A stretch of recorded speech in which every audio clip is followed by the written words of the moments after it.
Hi hello ಎಲ್ರಿಗೂ ನಮಸ್ಕಾರ. Welcome back to my YouTube channel Kathe Kannadathi blogs. ಬೆಳಿಗ್ಗೆಯಿಂದನೇ ತುಂಬಾ ಮಳೆ ಸುರಿತಾ ಇತ್ತು. ನನ್ನ ದೊಡ್ಡ ಮಗನ ಸ್ಕೂಲ್ನಲ್ಲಿ ಪೇರೆಂಟ್ಸ್ ಮೀಟಿಂಗ್ ಇದೆ, ಹಾಗಾಗಿ ನಾವು ಬೇಗನೆ ಹೊರಡೋಣ ಅಂಥೇಳಿ ಎಲ್ಲರೂ ರೆಡಿಯಾಗಿ ಹೊರಟ್ವಿ. ಇವನು ಕೂಡ ಸ್ಕೂಲಿಗೆ ರಜೆ ಹಾಕ್ಕೊಂಡು ಅಣ್ಣನ ನೋಡೋದಕ್ಕೆ ಫುಲ್ ರೆಡಿಯಾಗಿ ಹೊರಟಿದ್ದಾನೆ.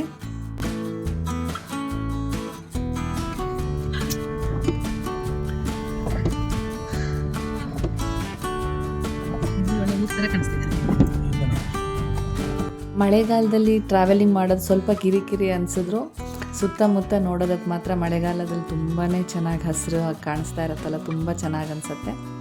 ನಾವು ಮಧ್ಯದಲ್ಲಿ ಬ್ರೇಕ್ಫಾಸ್ಟ್ ಮಾಡೋಣ ಅಂಥೇಳಿ ನಿಲ್ಲಿಸ್ಕೊಂಡ್ವಿ.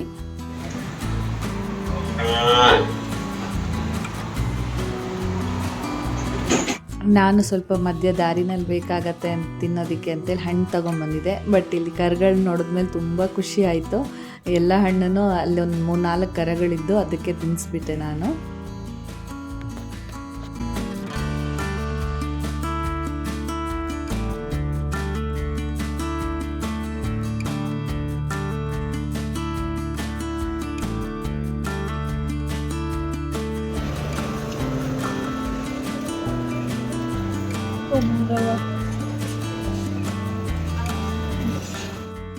ನೆಕ್ಸ್ಟ್ ನಾನು, ನನ್ನ ಮಗ ಮತ್ತು ನಮ್ಮ ಮನೆಯವರು ಬ್ರೇಕ್ಫಾಸ್ಟ್ ಮುಗಿಸ್ಕೊಂಡ್ವಿ.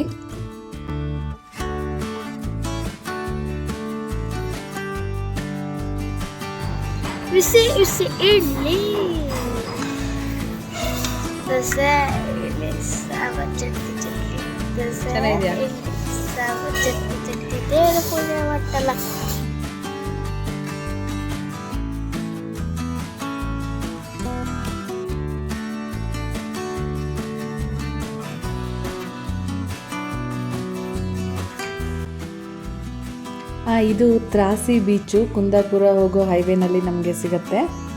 ತುಂಬಾ ಬ್ಯೂಟಿಫುಲ್ ಆಗಿದೆ ಈ ಬೀಚು, ಯಾಕಂದರೆ ತುಂಬ ಕ್ಲೀನ್ ಆಗಿದೆ ಮತ್ತು ರೋಡ್ ಸೈಡೇ ಇರೋದ್ರಿಂದ ತುಂಬ ಚೆಂದ ಕಾಣಿಸುತ್ತೆ.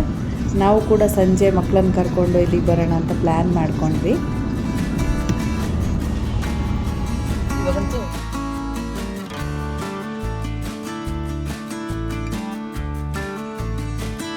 ನಾವು ಸ್ಕೂಲ್ಗೆ ಹೋಗಿ ರೀಚ್ ಆಗೋಷ್ಟೊತ್ತಿಗೆ 11:30 ಆಗಿತ್ತು.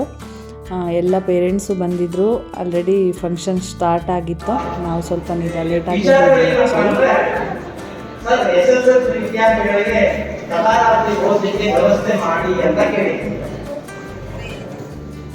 ಪ್ರತಿ ವರ್ಷ ಈ ವಿಚಾರಗಳನ್ನ ಪಾಲಕರು ಹೇಳ್ತಾರೆ, ಮಕ್ಕಳು ಹೇಳ್ತಾರೆ. ಆದ್ರೆ ಸ್ಟಡಿಯೋರ್ಸಲ್ಲಿ ಏನ್ ಮಾಡ್ತಾರೆ ಮತ್ತೆ ಬೆಳಿಗ್ಗೆ 1 ಗಂಟೆ ಸ್ಟಡಿ ಆಗಿರುತ್ತೆ. ಎಲ್ಲರೂ ಭಾಷಣ ಕೇಳಿಸ್ಕೊತಿದ್ರೆ ಇವರಿಬ್ರು ನೋಡಿ ಎಷ್ಟು ಚೆನ್ನಾಗಿ ಮುಂದೆ ಇವತ್ತೇನು ಪ್ಲ್ಯಾನು ಅಂತ ಫುಲ್ ಚರ್ಚೆ ಮಾಡ್ಕೋತಿದ್ದಾರೆ. ಎಲ್ರಿಗೂ ಊಟದ ವ್ಯವಸ್ಥೆ ಕೂಡ ಇತ್ತು. ಎಲ್ಲ ಪೇರೆಂಟ್ಸ್ಗೂ ಮಕ್ಕಳೇ ಬಡಿಸ್ತಾ ಇದ್ರು. ತುಂಬಾ ಚೆಂದ ಊಟದ ವ್ಯವಸ್ಥೆ ಮಾಡಿದರು.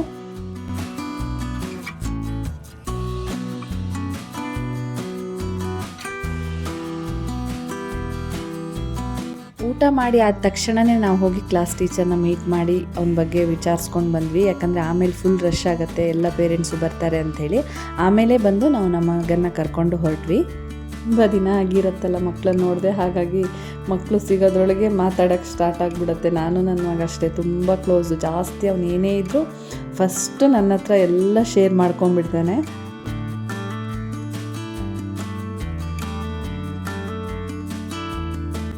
ನಮ್ಮ ಜೊತೆಗೆ ನಮ್ಮ ಭಾವನ ಮಗಳು ಅವಳು ಕೂಡ ನಾವು ಒಟ್ಟಿಗೆ ಹೋದ್ವಿ ಎಲ್ಲರೂ. ಅವಳು ಅದೇ ಸ್ಕೂಲಲ್ಲೇ ಓದೋದ್ರಿಂದ ನಮ್ಮ ಭಾವ ಬಂದಿರಲಿಲ್ಲ, ನಮ್ಮ ಅಕ್ಕ ಬಂದಿದ್ದರು ಮತ್ತು ಮಗ ಬಂದಿದ್ದ. ಎಲ್ಲರೂ ಒಟ್ಟಾಗಿ ಒಂದೇ ಕಡೆ ರೂಮ್ ಮಾಡಿದ್ವಿ. ಯಾವಾಗಲೂ ಒಂದೇ ಕಡೆ ರೂಮ್ ಮಾಡೋದು ನಾವು. ಅವರು ಕೂಡ ಹೋಗಿ ನಾವು ಫಸ್ಟ್ ಕಾಫಿ ಕುಡಿಯೋಣ ಅಂತ ಹೇಳಿಬಿಟ್ಟು ಹೋಟೆಲ್ಗೆ ಹೋದ್ವಿ ಕರ್ಕೊಂಡು. ನೆಕ್ಸ್ಟ್ ಮಕ್ಕಳು ಯಾವಾಗಲೂ ಅಲ್ಲೇ ಇರ್ತಾರಲ್ವ, ಒಂದೇ ಕಾಂಪೌಂಡು ಅಲ್ಲೇ ನೋಡ್ಕೊಂಡಿರಬೇಕು. ಹಾಗಾಗಿ ಸ್ವಲ್ಪ ಬೀಚ್ ಕಡೆ ಹೋಗ್ಬರೋಣ. ಮಳೆ ಇತ್ತು ಆದರೂ ಮಕ್ಳಿಗೆ ಖುಷಿ ಆಗುತ್ತಲ್ಲ, ಹಾಗಾಗಿ ಬೀಚ್ಗೆ ಹೋಗ್ಬರೋಣ ಅಂಥೇಳಿ ಮಕ್ಕಳನ್ನೆಲ್ಲ ಕರ್ಕೊಂಡು ಹೋದ್ವಿ. ತುಂಬಾ ಎಂಜಾಯ್ ಮಾಡಿದ್ರು ಮಕ್ಕಳು. ಮಳೆ ಕೂಡ ಜಾಸ್ತಿ ಇತ್ತು, ಹಾಗೆಯೇ ಸಮುದ್ರದ ಅಲೆಗಳು ಕೂಡ ಜೋರಾಗಿ ಅಪ್ಪಳಿಸ್ತಿದ್ರಿಂದ ಯಾರಿಗೂ ಕೂಡ ಹತ್ತಿರ ಹೋಗ್ಲಿಕ್ಕೆ ಪರ್ಮಿಷನ್ ಇಲ್ಲ. ಮೇಲೆ ರೋಡ್ನಲ್ಲೇ ಹಾಗೆ ದಡದಲ್ಲೇ ನಿಂತ್ಕೊಂಡು ನೋಡೋಕ್ಕೆ ಅವಕಾಶ ಮಾತ್ರ ಇತ್ತು.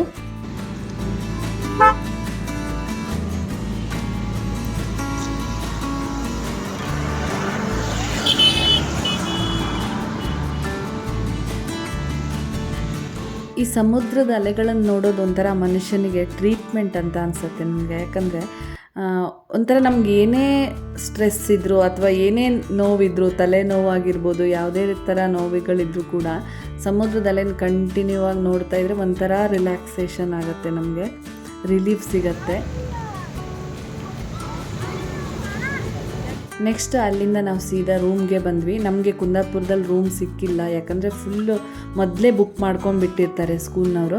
ಹಾಗಾಗಿ ನಾವು ಸ್ವಲ್ಪ ಔಟ್ಸೈಡ್, ಅಂದರೆ ಕುಂದಾಪುರದಿಂದ ಒಂದು 10 ಕಿಲೋಮೀಟ್ರು ಮುಂದೆ ಮಾಡಿದ್ವಿ. ಮತ್ತೆ ಕುಂದಾಪುರಕ್ಕೆ ರಾತ್ರಿ ಊಟಕ್ಕೆ ಬಂದ್ವಿ. ಹಾಗಾಗಿ ನಮಗೆ ಸ್ವಲ್ಪ ಟ್ರಾವೆಲಿಂಗೇ ಜಾಸ್ತಿ ಆಯಿತು. ಇದು ನೆಕ್ಸ್ಟ್ ಡೇ ಮಾರ್ನಿಂಗು ನನ್ನ ಮಗನ ಫೇವ್ರೇಟ್ ಬ್ರೇಕ್ಫಾಸ್ಟ್ ಅಂದರೆ ಇಡ್ಲಿ ವಡ. ಅದನ್ನೇ ತರಿಸಿದ್ವಿ. ಅಲ್ಲಿ ಹತ್ತಿರದಲ್ಲೆಲ್ಲೂ ಹೋಟೆಲ್ ಇಲ್ವಲ್ಲ, ಅವರೇ ತಂದುಕೊಟ್ಟಿದ್ರು ಪಾಪ ಹೋಟೆಲ್ನವರೇ. ಅವ್ನು ಬೆಳಿಗ್ಗೆನೇ ಛತ್ರಿ ಇಟ್ಕೊಂಡೇ ತಿಂತಾ ಇದ್ದಾನೆ. ನೆಕ್ಸ್ಟ್ ತುಂಬ ದಿನ ಆದಮೇಲೆ ಎಣ್ಣೆ ಹಚ್ಚಿ ಸ್ನಾನ ಮಾಡಿಸೋಣ, ಸ್ವಲ್ಪ ಸ್ಕಿನ್ನೆಲ್ಲ ಡ್ರೈ ಆಗಿರುತ್ತೆ. ಮಕ್ಕಳು ಎಷ್ಟೇ ಅಂದರೆ ಅವ್ರಿಗವ್ರು ಚೆನ್ನಾಗಿ ಮಾಡ್ಕೊಳ್ಳಲ್ಲ ಅಲ್ವಾ. ಹಾಗಾಗಿ ನೀಟಾಗಿ ಒಂದು ಸ್ವಲ್ಪ ಎಣ್ಣೆ ಹಚ್ಚಿ ಬಿಸಿ ಬಿಸಿ ನೀರು ಸ್ನಾನ ಮಾಡಿಸಿದೆ ನಾನು.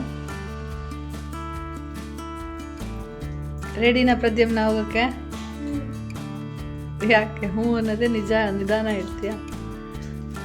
ಹಾಗೆ ನಾನು ಕೂಡ ರೆಡಿ ಆಗಿಬಿಟ್ಟು ಸ್ವಲ್ಪ ಟೈಮ್ ಇತ್ತು, ಮಗನ ಜೊತೆ ಕೂತ್ಕೊಂಡು ಅವ್ನ ಕಷ್ಟ ಸುಖ ಕೇಳ್ತಾ ಇದ್ದೆ.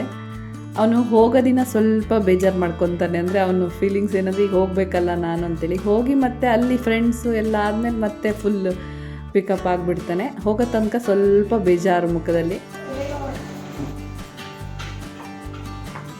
ಬಾಯ್ ಪ್ರದ್ಯಮ್ನ. Bye, see you, Pradyumna.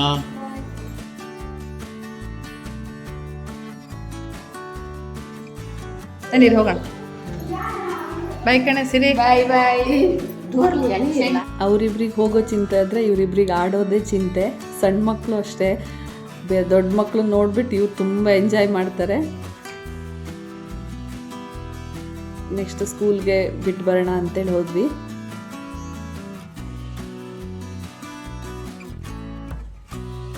ಹೋಗೋ ಕೊನೆ ತನಕ ಪೇರೆಂಟ್ಸ್ ಏನಾದರೂ ಮಕ್ಕಳ ಜೊತೆ ಮಾತಾಡ್ತಾನೆ ಇರ್ತಾರೆ, ಬಿಟ್ಟು ಹೋಗೋ ತನಕ ಏನಾದರೂ ಸಜೆಷನ್ ಹೇಳ್ತಾನೆ ಇರ್ತಾರೆ.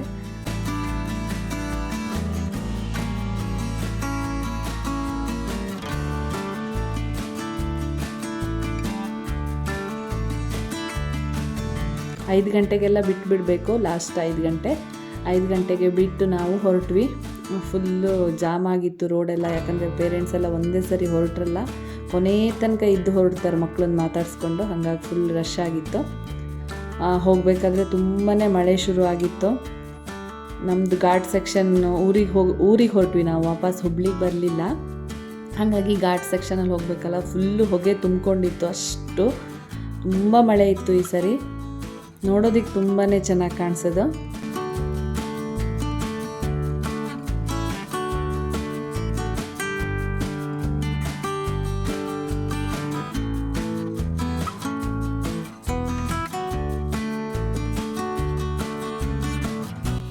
ಇದು ನಮ್ಮ ಘಾಟಿ ಚಂಡಿಕಾಂಬ ದೇವಸ್ಥಾನ. ತುಂಬಾ ಪ್ರಸಿದ್ಧಿ ಇದೆ ಈ ದೇವಸ್ಥಾನ.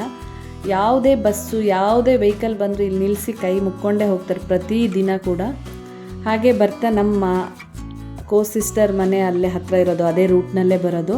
ಹೋಗಿ ಅವ್ರ ಅಪ್ಪ ಅಮ್ಮನೂ ಕೂಡ ಮಾತಾಡ್ಸ್ಕೊಂಬರೋಣ ಅಂತ ಹೋದ್ವಿ.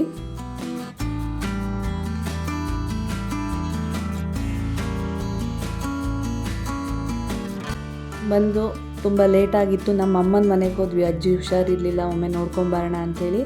ಹಾಗೆ ಬೆಳಿಗ್ಗೆ ಒಂದು ಸ್ವಲ್ಪ ಗೊಬ್ಬರ ಹಾಕಿ ಹೋಗೋದಿತ್ತು ಅಂಥೇಳಿ ಬೆಳಿಗ್ಗೆನೇ ನಾನು ನನ್ನ ಹಸ್ಬೆಂಡು ಇಬ್ಬರು ಬಂದು ಎಷ್ಟು ಗೊಬ್ಬರ ಹಾಕಾಕಿತ್ತು ಅಷ್ಟು ಹಾಕಿ ಮುಗಿಸಿದ್ವಿ.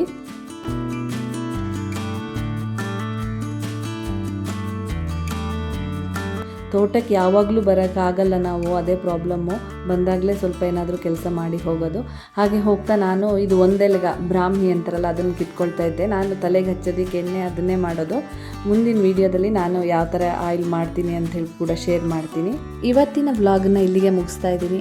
ನನ್ನ ವಿಡಿಯೋಗಳು ನಿಮಗೆ ಇಷ್ಟ ಆಗ್ತಾಯಿದ್ರೆ ಚಾನಲ್ನ ಸಬ್ಸ್ಕ್ರೈಬ್ ಮಾಡಿ, ಲೈಕ್ ಮಾಡಿ, ಫ್ಯಾಮಿಲಿ ಫ್ರೆಂಡ್ಸ್ಗೆ ಶೇರ್ ಮಾಡಿ.